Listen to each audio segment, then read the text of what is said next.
What's up, everyone? Welcome back to the first Showdown breakdown of 2022, the Where My Turds At show, where we look at the breakdowns for the showdowns on FanDuel and DraftKings, try to identify those turdly players that will win you the tournament. I got the crew back together again. Guess who's back? Back again. The crew is back. Tell your friends. I got Bobbywow. I got DFSUpNorth. We're looking at Buffalo at the Rams, week 1, Thursday night football, premier kickoff. Where my turds at? Let's do it.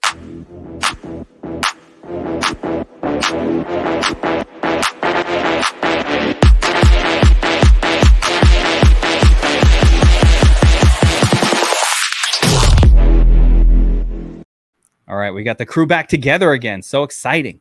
Whew. And a really good game to kick it off, guys. Buffalo heading west, taking on the Rams. Rams Super Bowl champion, underdogs in this game. Little disrespect happening right there in this one. And, one of the nice things about Thursday kickoff, guys, is big contests on FanDuel and DraftKings. I like this big $10 let me see if I got my screen share going here. I like this $10 contest, the Showdown on DraftKings. It's like reasonably priced. It's not a 20, not a 15 or a 20 or a 25er that they try to stick you with. $1 million to first. You could be a million. Bobby, wow, you're used to those $1 million to first contests, taking them down. Take them down on the regular. Unreal. No, this is going to be a fun one. I'm excited. There's some interesting storylines to get to as well. So can't wait to break it down. I love it. All right. So let's as always, let's look at what these teams are, who's playing, what the story is. There's a couple of new names. There's an injury or two. I'm going to bring up the matchup sheet, but this is from last year, and I'm just not sure how relevant a lot of this information is going to be, but I'm going to put it up on the screen anyway and see what we can glean, right? So let's start on the Rams. So, obviously Matt Stafford, great year last season. Him to Cooper Kupp, that was the beast mode stack all year. They've added Allen Robinson this season, replacing Odell Beckham / Robert Woods. Fine, right? We love Allen Robinson. Love him this week. Love him in general this year. Looks like Van Jefferson has been declared out as the WR3, which gives us Ben Skowronek next season. Okay. Skowronek. How cheap is he on DraftKings and FanDuel? Let's see. Allegedly, Skowronek season. Yeah, actually, we think so. 2,700. There's some Tutu Atwell murmurs that are happening that we need to pay attention to. All right. So we're going to have to pay close attention to some of those murmurs here it could be Tutu Atwell, but I don't know. Anyway, Skowronek was terrible in every opportunity. He had chances. By the way, Skowronek could have had a touchdown. You remember? Like, he could have been the hero. He could have been on the turd spinner at the opening of the show if he just would have caught the ball. Got to catch the ball. The other mystery on the Rams is at the running back position. Bobby Wow, who's the running back for this team? Do they have a main guy? Is it a split? What's the story? I do think it's going to be Cam Akers, at least to start the season. He looked pretty good his rookie year in 2020, but then sat out most of last year because of that injury. I think it was a torn Achilles that he actually returned from after 5 months, which is crazy in itself. Insane. But I think they want to see what they have in Akers. So he'll get the first shot at RB1 duties, with Henderson being kind of like the complimentary change of pace back. Yeah, there we go. And Tyler Higbee, as you can see here, on the field all the time, but just not doing a whole lot with it. But every once in a while, he'll pop off as well. And it's just random when he has that. You see here, it looks like whatever, at some point in the playoffs, he had a 30% target share one week, which, Tyler Higbee all of a sudden popping off. But for the most part of last season, Higbee was a turd if you played him in your lineups. He just never had that pop game all year. So that pretty much covers the Rams. We're going to get a split situation with the running backs, we've got Cooper Kupp, who's a beast every single week. We've got Allen Robinson, the new kid. We've got Ben Skowronek, the cheap turd that might get some action, and it might be Tutu Atwell who replaces Skowronek. I can't even say it. I mean, they've got other, like that Brandon Powell's been in there at snaps and in the practices this week. Lance McCutcheon, who was a preseason stud, he was the preseason stud. It's scary because it feels like one of those guys is going to break the slate with a touchdown, right? And if you don't have them, you don't have a chance. But you're almost at the point where you look at, do I just not play any of them and try to get leverage on the field there? I don't know. We're gonna have to see who sort of emerges as the clear-cut starter if they give us a name. Right. I don't think they will.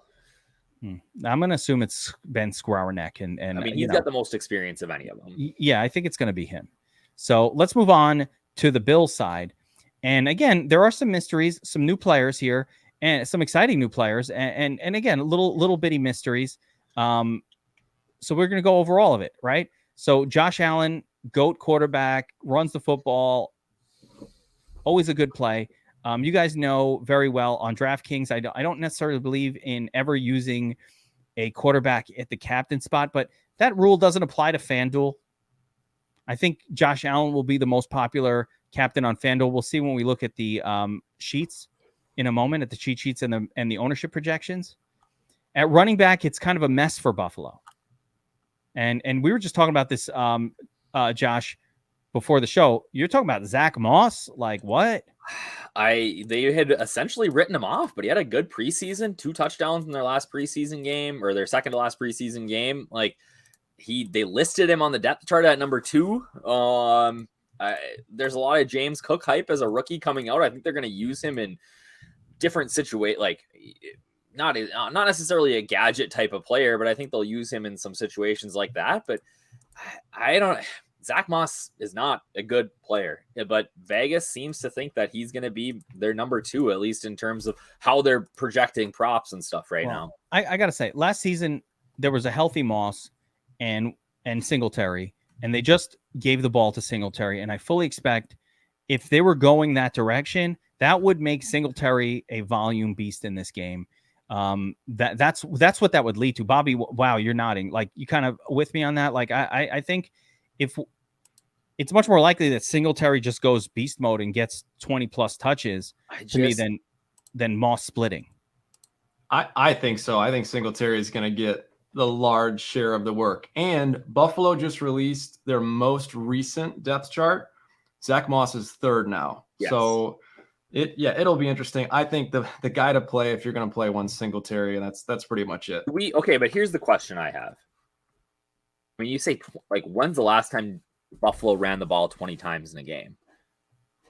No, I don't expect anybody to run it 20 times. I'm with you there. But I said if there's going to be a workhorse, he'll get the bulk. I think Singletary will get the bulk. Singletary had good production in the playoffs last year. Let's not forget, like, the last few games and then the playoffs, when they started playing him more, he did great. But I do think that because Cook is on the team and probably going to be brought in for those gadgety sort of running back passing plays, that it would be James Cook that harms Singletary a lot more than what Zack Moss did. So basically, the progression of Buffalo was early last season. It was kind of Singletary and Moss being mixed in, and they weren't sure who their guy was. I felt like by mid to late last season, they just settled in on Singletary. He's our guy, and he did really well in the playoffs and in some of those late season games. And Moss was there, but they were healthy scratching him. So to me, that doesn't change. That does not change. It's going to be Singletary, and I think Cook will be the second guy. I've actually found some like of the prop games where I could bet unders on Zack Moss, and I've been just betting those unders like crazy. And then I had to ask them, hey, if he doesn't play, did these count? And they're like, no. But as long as he's active, those will count. So I did find a couple of unders on Zack Moss, and the sports books that give you the yardage total, a lot of times they only give you the over. Right. Give me the under. I don't think he's playing. All right. So at wide receiver, it's going to get really interesting. I don't know why I'm so fascinated. Buffalo interests me more than the Rams side because I'm fascinated by how it's going to go down. So you've got Diggs, you've got Gaby Davis, and now it appears that Isaiah McKenzie has locked down the WR3 role ahead of Jamison Crowder. I don't know if there's an injury. Josh, you mentioned something going on there. Is there an injury or anything we need to be concerned with on McKenzie? He's got a groin injury, but he's expected to play. All right. So we're going to monitor the injury situation with Isaiah McKenzie. Assuming he's fine, I'm really interested in him. He's very underpriced on DraftKings. Yeah, he's like mistakenly priced on DraftKings. Yep. And he's had some good games. If he doesn't play, then we shift to Jamison Crowder, who's actually priced above double. I think he's double. Yeah, Crowder here, not a good price. $5K, not interested or not super. McKenzie at 20. So yeah, there's a misprice on McKenzie there, right? We want to take advantage of that. Dawson Knox was really good to end the season last year, got a lot of usage, and that pretty much rounds it all out for the Bills. You don't really need the Tommy Sweeneys or any of these other types of super turds. They don't really throw to the TE2, and that doesn't win on DraftKings generally anyway. Anything I missed before we kind of get into the cheat sheets, guys? No, sounds about right. I don't think so. I think the one big thing to note too, actually, is that Trey White is out. So that's a big deal for Cooper Kupp and Robinson. I mean, that just boosts that offense even more than it already was. Yeah, the Bills' pass defense was actually was elite. It was number one in the league last year at limiting fantasy points. Now, in fairness, they played the Jets twice. They played, a pretty offensively limited Patriots team last season a couple times. So, let's take it with a grain of salt, some of that stat. But they were number one against opposing wide receivers and quarterbacks, and that doesn't go away just like nothing. No, I think the other thing to look at on that matchup sheet that we didn't talk about though is that both of these teams, they were 1-3 in pace of play last year. Like, this is going to be a fast-paced game. Guys are going to get reps. You're going to see. I mean, we could see Cooper Kupp get 15 targets here, right? Like, that's not anywhere out of the picture. Oh yeah, I love it. Again, Cooper Kupp, he's the man. The one thing I wanted to mention on the Bills side is because of the emergence of Gabriel Davis and because of the emergence of Isaiah McKenzie and Dawson, not Dawson Knox, but Dawson Knox. Yeah. I'm like Dawson's Creek. No, Dawson Knox. Dawson. When I say Dawson, I think of that blonde kid from Dawson's Creek. James Vanderbeek. Yeah, Vanderbeek. Because of the emergence, Stefan Diggs was not part of even a single James Vanderbeek mention just gets Bobbywow going. You can't predict what's gonna. I feel like my mom watched Dawson's Creek. I don't even know what that show is. Dude, wait, on the WB. Did I age myself? Like, wait, that was my you weren't a teenager. You didn't grow up with James Vanderbeek as teens at the same time, going through all the angst. It's just good to be back. No. Oh my gosh. Pacey was so hot. Josh has seen it. All right, so where were we? We were talking about Dawson Knox. His usage is so weird. I'm saying is Stefan Diggs was not part of a single tournament-winning stack in 2021. I'm not saying showdowns, but on main slates, because he was kind of like a 18 to 24 DraftKings points guy, priced really, really high. He never popped off because the volume just wasn't enough. He's still priced really, really high, although significantly lower than Cooper Kupp on the slate. But I just thought it was worth a mention that, Steffi Diggs, for all intents and purposes, probably not the 35 point, or he wasn't last year because there's just more competition for touches on that team. So with that being said, let's get into some of the tournament approaches, and we're going to start with DraftKings here, captain spot. But primarily, I want to talk about our philosophy before we get into the actual plays. So philosophically, we did this all last year, where we really talked about how on DraftKings, it's so skewed towards wide receivers or pass catchers, wide receivers and tight ends, that it almost doesn't make much sense to use anybody but wide receivers and tight ends, especially if you kept that approach consistent over an entire season. There'll be a game or two where it doesn't work. So I did that. So I want to kind of throw it to both of you guys. What are your thoughts on that approach of just saying, you know what, I'm going into the season and I only use pass catchers, and that's what I do. And if it burns me once or twice, I'll accept it. Maybe throw a defense up there just to mess with Josh every once in a while. But for the most part, I only want wide receivers and tight ends up there. What do you think? Yeah, I mean, that takes a lot of commitment, right? Like, because when you get Jonathan Taylor in a smash spot in a showdown, like, how do you not play that guy? But I mean, theoretically, right? Like, that makes a lot of sense. Yeah, I think there's always outliers. I mean, you got your Austin Eckler's too, Christian McCaffrey, those types of guys. But I think, for the most part, largely, Geek, that's perfectly right on. Wide receivers are king. Yeah, and I consider those guys wide receivers as well. So if you're a heavy pass catcher, if you're an Austin Eckler, you're basically a wide receiver. You're a pass catcher. I should use the term pass catcher. Like, I don't want the quarterback there because it's just so unusual. Unless it's Lamar Jackson, it's so unusual. Or, those kind of, again, a running quarterback could be an exception. But, for a game like this, and we do have Josh Allen who runs, and he could be that guy. But he's also priced really, really high. Like, the quarterbacks are priced appropriately high. I think you're not getting the deal on those guys. Right? Like, and it's so hard for that quarterback to overcome. Like, today, or tomorrow, if Stafford is the nuts and captain, right? Essentially, Cooper Kupp probably isn't in that lineup, correct?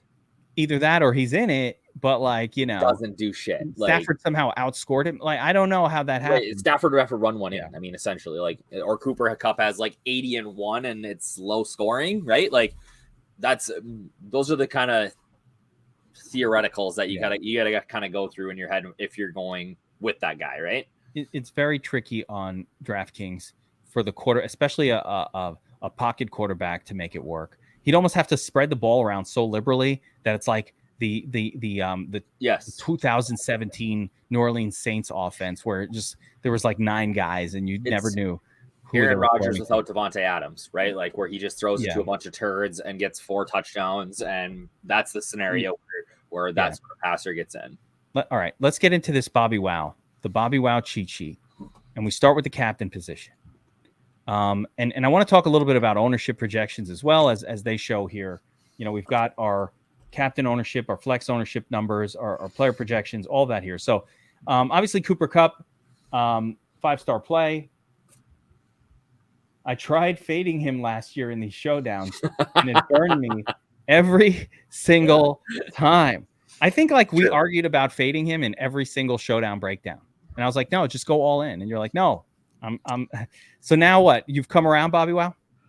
I've come around. I have come around. I tried even to find a reason to fade him for Thursday, but then I saw Trey White's out. And so play Cooper Kupp, please play him. Or so now he's going to have a dud with 40 yards and a touchdown when we should fade him. Now that Bobbywow is off the fade. Now, that being said, the reason you can fade him is salary related, right? Of course, ownership, but the captain ownership doesn't look that high at 15%. That's not like, oh no, I can't win. Salary though wise, when you do play the most expensive guy at captain, your lineup looks a certain way, and you're not going to be able to load up on studs. So if the game is crazy high scoring and a lot of players do well, that probably negates you from getting there. So there is definitely some argument for the fade, but it's really a salary and based argument. I would say just can't make a lineup that looks that good. I'd say the same thing about Josh Allen. If you're putting Josh Allen in the captain spot and you're paying $18K at that captain spot, the rest of your lineup, it just doesn't look as good because you've got to basically, Allen, and I got Cooper Kupp, and I only got $4K left, per position. There's no money left. So Josh Allen, really interesting there. We normally don't target QBs and captain, but Josh Allen is one of the few exceptions. Not afraid to use the legs, et cetera, et cetera. We've seen Josh Allen can outscore his playmakers. I think the one thing to note with him is, and this kind of surprised me, maybe this is something you already knew, but he only averaged 0.7 points less than Cooper Kupp per game last season. So there is not that much of a gap when it comes to Josh Allen and Kupp on Thursday.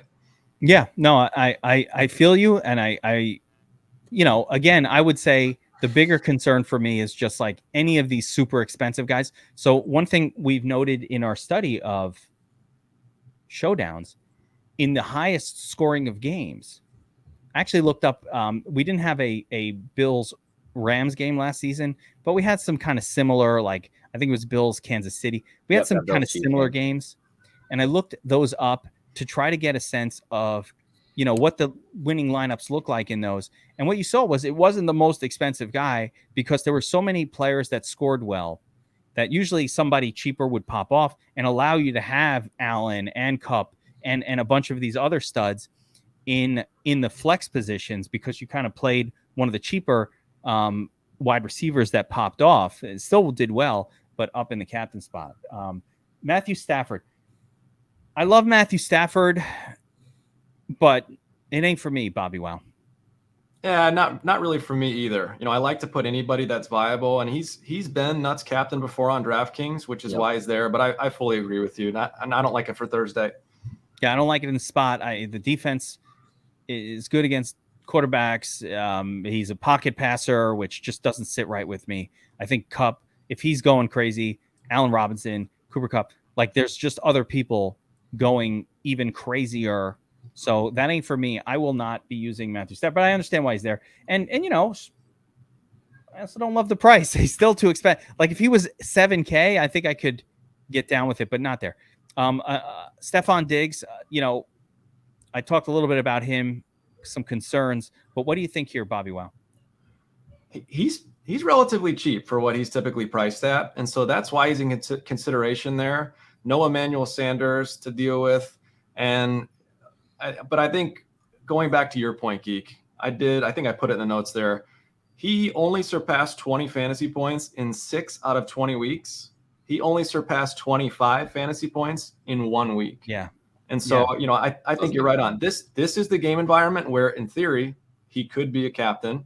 So, I like him more than most, but again, not my favorite.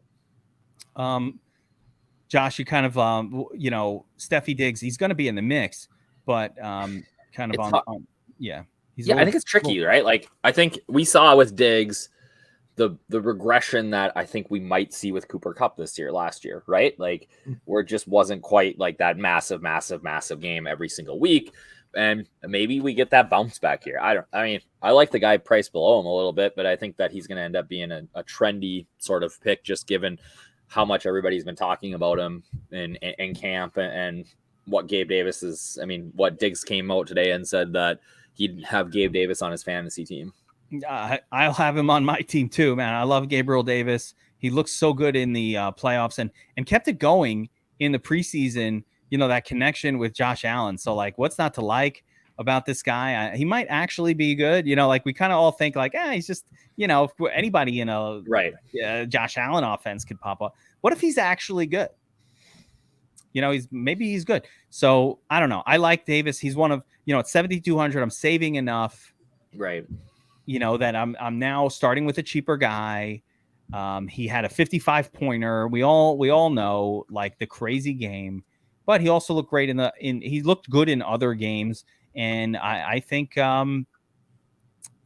Gabriel Davis is one of the better captain plays this week. So I'm on board. Bobby, you only gave him 2 stars. What's that? I got a question for you guys. I think it's important for this conversation. Do you think Jalen Ramsey shadows Stefan Diggs? I hate that. Unlikely that there's a shadow at all. He didn't last year. Not against Diggs necessarily, but against. He's a very good defensive back, but the Rams played a lot of zone, and I think we'll see a lot of zone tomorrow, which will not shadow Diggs. Like they'll be able to move their guys away from Ramsey if they want to. So I think the Bills will be able to game plan for it. And I asked that, one, because like Josh said, recency bias is going to be big time for Gabe Davis. I mean, 55 points in his last game doesn't hurt. Big time. I think the other piece is people are going to think that Ramsey is going to shadow Diggs, and he's not. So I do think there could be a little bit of leverage on Diggs, surprisingly. So just something to keep That's in mind. interesting.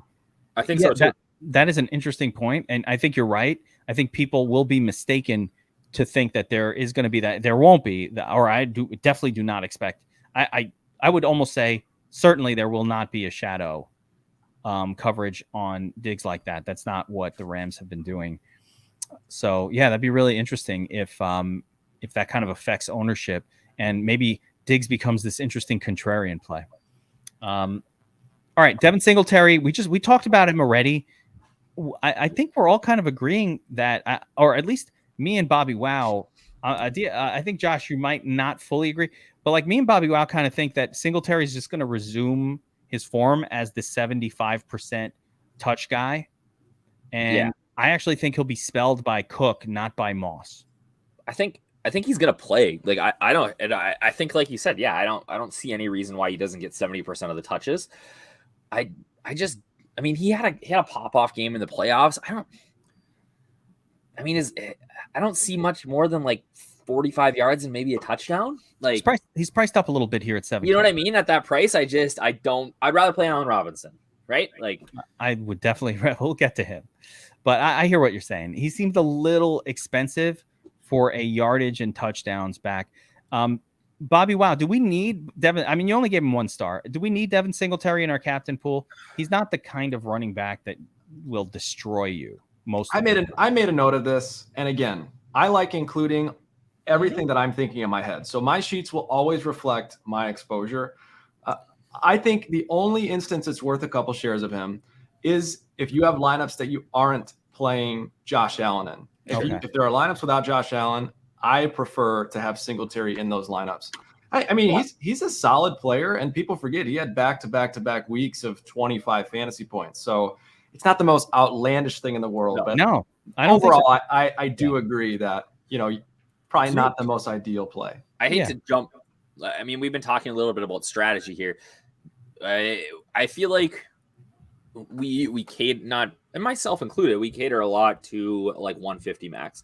Do you think like if I was going to play a 20 max tomorrow, do you think it's outrageous or outlandish to play 10 Cooper Kupp captains and 10 Josh Allen captains and just go from there?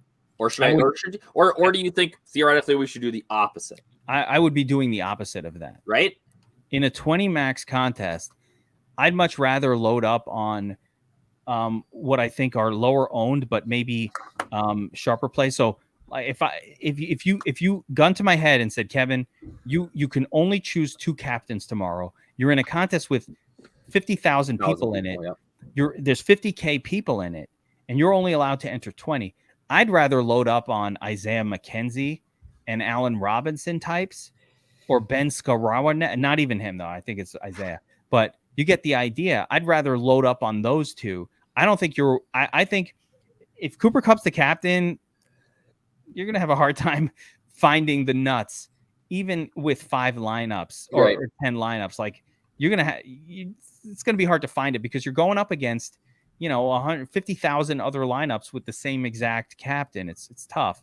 If I can narrow it down to 2% of opposing or 4% and be right, that just gives you a big edge. I don't know. What do you think, Bobbywow?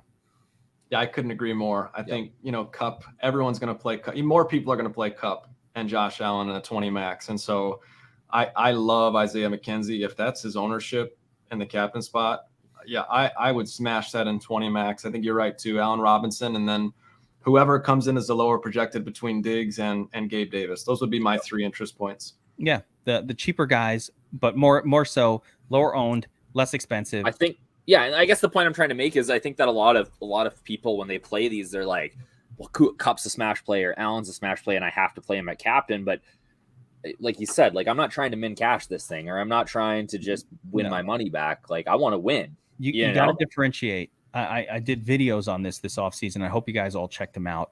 I've got a video here on the DFS Army YouTube channel talking about ownership leverage and why it's so critical. And I have another video called How to Win on DraftKings and FanDuel in 2022. If you guys are watching this, make sure you subscribe to the channel, notifications bell, all that good stuff. But just search the channel for those 2 videos. It's really, really important to understand ownership leverage and why large tournaments, you're much, much better off just leveraging ownership than any other approach. So Not even look, statistics, like especially forget the players. Like, don't even look at it. Just leverage ownership, because we've played this for enough years to know that when 70% Cooper Kupp is owned and he's scoring touchdowns, your lineup isn't even moving. It doesn't even go anywhere because everybody else played that guy. So it doesn't help you win. It just causes you not to lose. And we got to play to win the game. My biggest win ever in a showdown was a Christian McCaffrey fade in the ultimate Christian McCaffrey spot. The ultimate against the Bucs, right?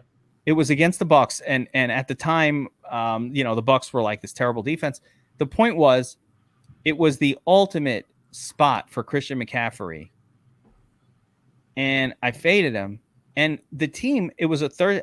They just didn't involve him because they didn't need him. It was like a weird reasoning why he didn't go off. But anyway, he was 70-80% owned. So those lineups that didn't have him went crazy, and that's how you win these. I think the other leverage spot that we have, and not to get too off topic here, and it's really handy that we can do this in the domination station now, though, is being able to adjust for the stack type that we want.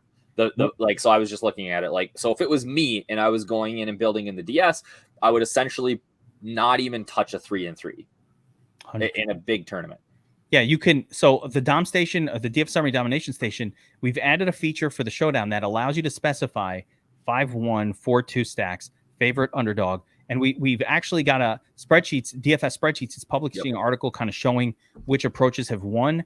And it also helps to actually back test similar games, see what won. A lot of times it's a 1 to 5, 5 underdogs, 1 favorite. Like we've seen really interesting, and no one plays it. Nobody plays 5-1s, and it's the amount of times that it actually hits compared to what everybody else plays is insane. Yeah, so we'll get into that stuff as the season goes on. We'll get like those details on screen. I want to bring up stats, which I did not prepare ahead of this episode to really talk knowledgeably about, but there is a lot of that. And we have an article already out, kind of breaking a lot of that down, and we're going to be doing those articles all throughout the season, kind of studying 4-1, what type of stacks really work in these showdowns, or at least give you an edge when you're playing. And one small quick thing to add, just to piggyback. Everyone wants sharp plays. What's a sharp play? How can I make a sharp play? Winning a tournament is more about a sharp fade than a sharp play. So figure out the sharp fade, like Geek was saying with McCaffrey, and that is the path to winning a tournament. So yeah, I think we need to come out and have some sort of pod with it, an overall strategy conversation. Again, I know they already exist, but like even when it comes to, let's say you want to play Kupp and the captain, a lot of people always ask, okay, does that mean I need Stafford stacked with him? How does that work? So and I agree with you, but I mean, all that to say, there's so many different big picture things to talk through too. I mean, says the guy who played like 2% Daniel Jones and won $1 million, but it's fine. 2% owned Daniel Jones. Yeah. He played a lot more than 2%. All right, let's get into the turd zone here. All right, so we talked about a lot of the big names on the team. A couple other players that more flex plays. Cam Akers, again, Achilles, questionable workload. But hey, what if he's good and he pops off in this game, right? So Cam Akers, 8K, solid flex play. I don't know if Darrell Henderson Jr. made the list. There he is. Yep. So one of the things we talk about in all the Where My Turds At Showdown breakdowns is backup running backs. Listen, let's not forget to mention that running backs get hurt at a 20% clip. Well, how'd you know who's going to get hurt? Because 1 out of 5 times the running back gets hurt in these games. And the backup comes in. Well, you're guessing. No, I do it every week. I do it every week. So you got to play a little bit of the backup. Now, unfortunately, I'm seeing here that DraftKings did not price down my boy Darrell Henderson to where you're gaining like a massive edge by playing the backup running back. Maybe your Zack Moss play works out because of an injury. That could happen. Right. Yeah. That could happen. Couple other names here in the turd zone. Jamison Crowder. Listen, if we're wrong about Mckenzie, if Mckenzie comes out, I don't like the price point, but okay. Price point sucks. Both the defenses, I think, are probably playable, although I definitely would not play both of them, and I'm not excited about either one. Yeah, I don't like them either. I think one reason for playing the Rams is that They just have so many weapons. Aaron Donald's a beast. Bobby Wagner's on that team.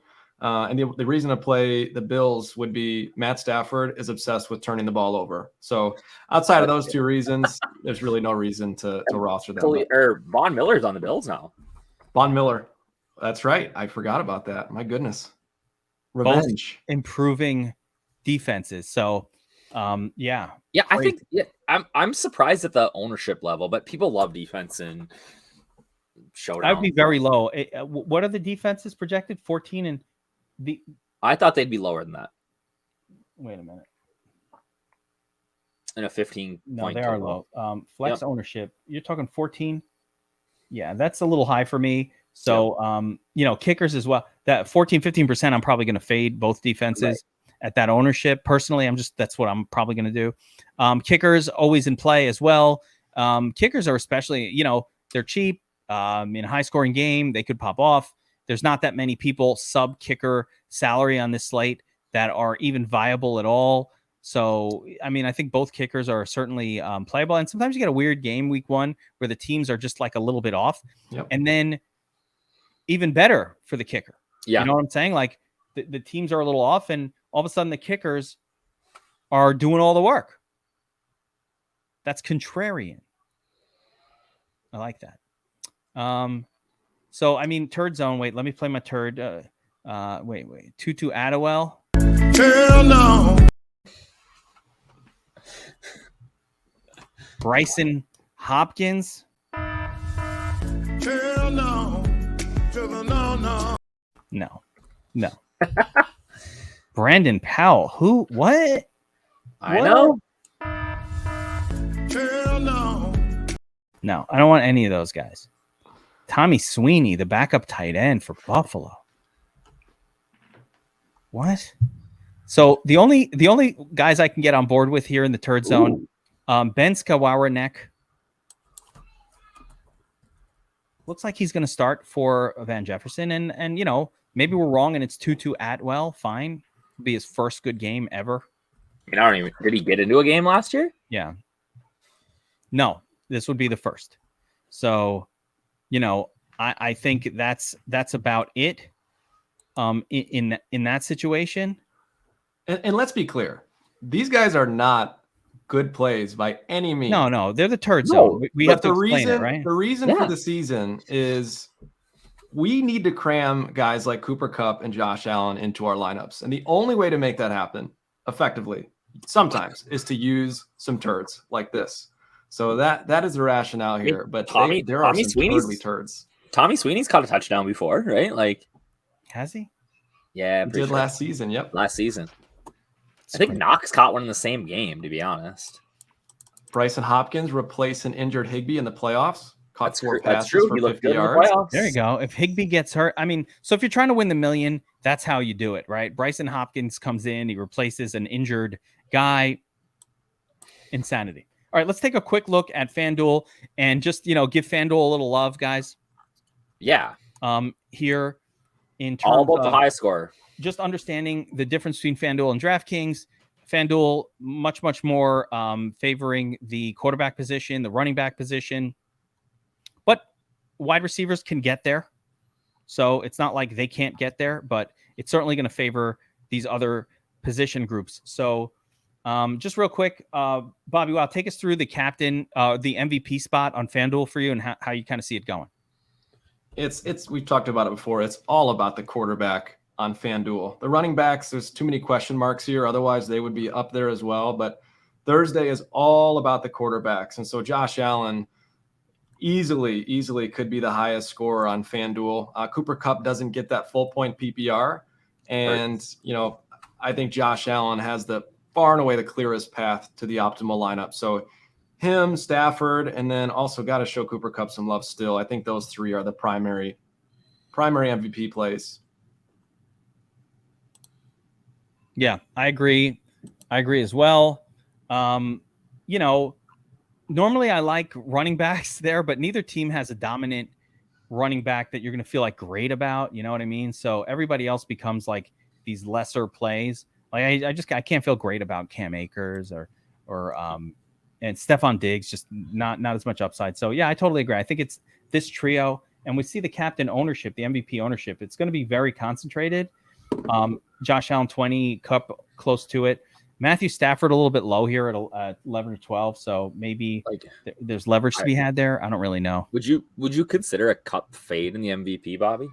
1,000,000%. That is a sharp fade to me. Just because wide receiver reaches at MVP so few times that if you're going to be able to get leverage on 20% of the field just like that, it's the easiest sharp fade on the slate.